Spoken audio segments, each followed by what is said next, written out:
even though I worked hard for it, it bothered me that I just had so much and my friends didn't.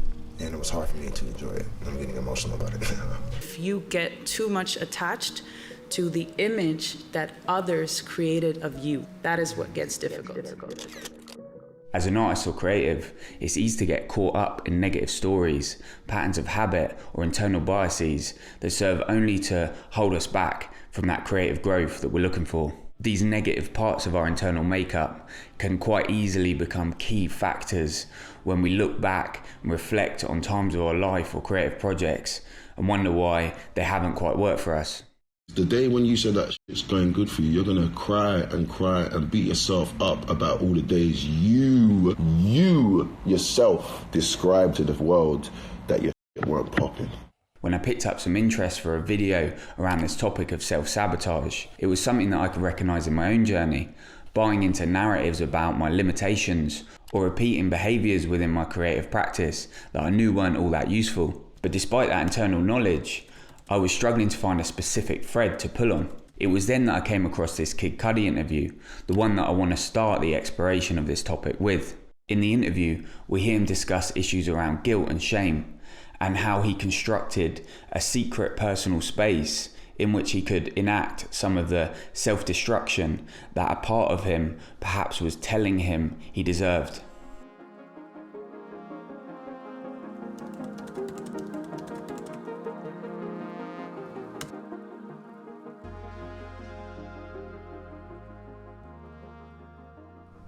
I didn't like that I had money and success and I had made it, and everybody I had ever met in my life, good people, weren't able to experience the same.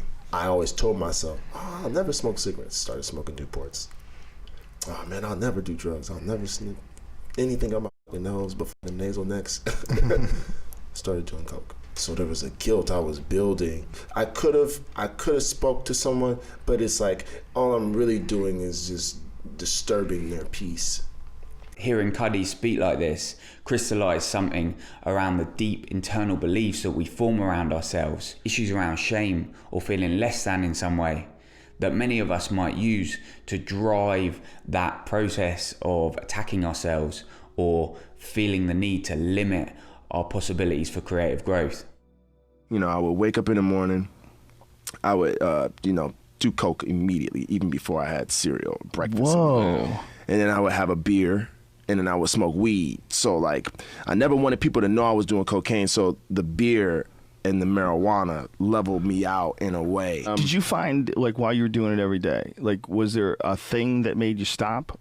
You know, it was like two kind of life lessons back to back that I experienced in 2010. And, you know, my daughter's birth and being arrested were those two things, because I think I had already started toning down my cocaine use at the beginning of that year. I've been 4 years clean, and I can speak about it candidly, and it's not something I'm weird about. And I also know that the more I talk about it, you know, the more it'll help somebody else who might be dealing with it.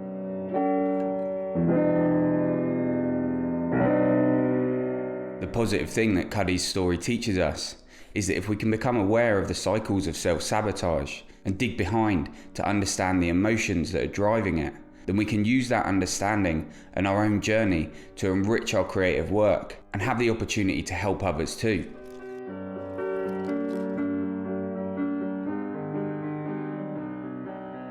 I feel like because I'm so transparent, you know, people kind of know that, hey, he's human. As long as I keep focused on the mission, writing music that helps kids, pushing myself to make new experiences and try new things and be a better artist and a better man in the life. I truly believe that, you know, my heart is in the light. Because I wrote a lot of songs on that album that focused on my mindset in that time. Right. So certain songs that just I didn't get a chance to express, just a lot of anger that I was able to get out on that album, screaming and playing guitar. Don't worry, we're all in this shit together. There's no difference between me on this stage and you. There's no difference. We are the same. We are all human beings trying to figure it out. Don't get this twist. So Cudi's story teaches us the importance of building awareness around the emotions that are driving that self-sabotage and the power that can have on our creative work and ability to connect deeply with an audience. It's no good if you're not aware, even if you're positive. You could be emulating something positive. That's no good, you know. It's good when you're aware. I'm aware that I'm bad. I'm aware that I'm happy. I'm aware that I'm sad. I'm aware that I'm, you know, old. I'm aware that I'm new. You know, when you're aware, that's good. You know, that could take you everywhere.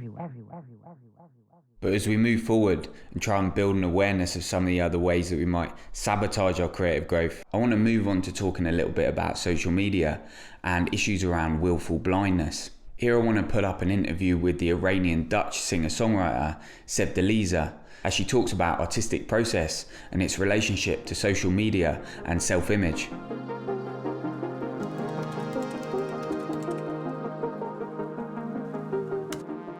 The inspiration comes from pure subconscious experience, taste. I didn't even analyze it until I had a discography that was worth analyzing. When you are cultivating or cooking your own story, your own narrative, what is difficult is if you get too much attached to the image that others created of you. That is what gets difficult. And that's why I feel like as artists, you should stay far away from reading too many comments. Basically, what you're doing is your brain is validating you by those words. And maybe if you hadn't read them, you would go a whole different road, down a whole different road that made you a lot happier than becoming the. This resonated for me because it touches on some of the harmful relationships that artists can form around their image and the painful or lessening states that we can sometimes find ourselves moving towards, even though on some deeper level we understand that this isn't serving us or moving us towards that goal of creative satisfaction.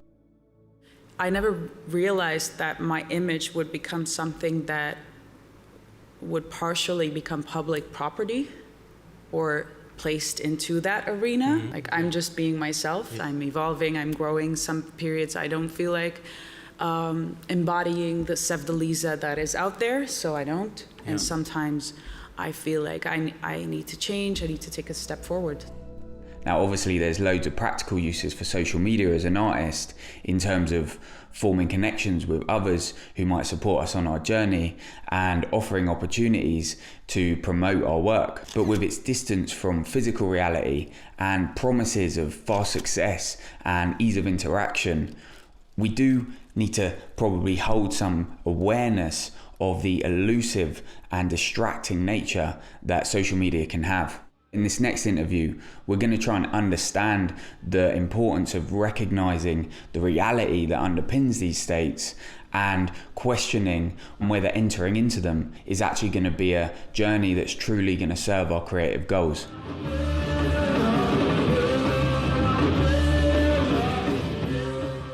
I just knew that if you put me on stage without a PA or floor monitors in a small club, that I would beat the fucking shit out of my drums so much that people would go, God damn, did you see that fucking drummer? And I'd walk away from every show like, there you go. I just beat the fucking piss out of those things, and people saw it. So at the end of the show, I was a successful musician because I had achieved what I wanted to achieve.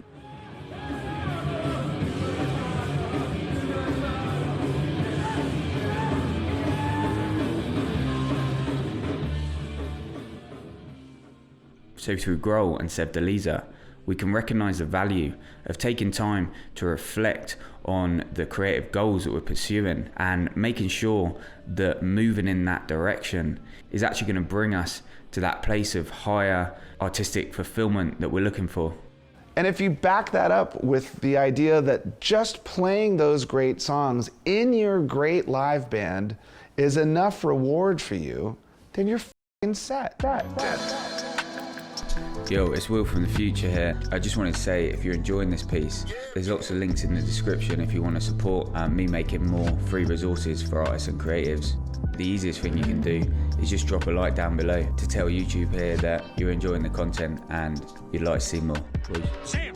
Now to end this video, I want to look at a short self-film piece from Skepta. We all get looked down on, and we all get told and made to believe that we can't be, you can't be, you can't be.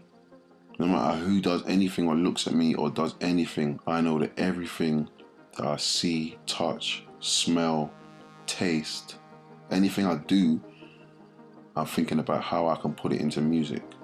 I know that's my talent, and I'm clear with it, and I'm to the point. And no person is gonna make me feel that I'm not talented.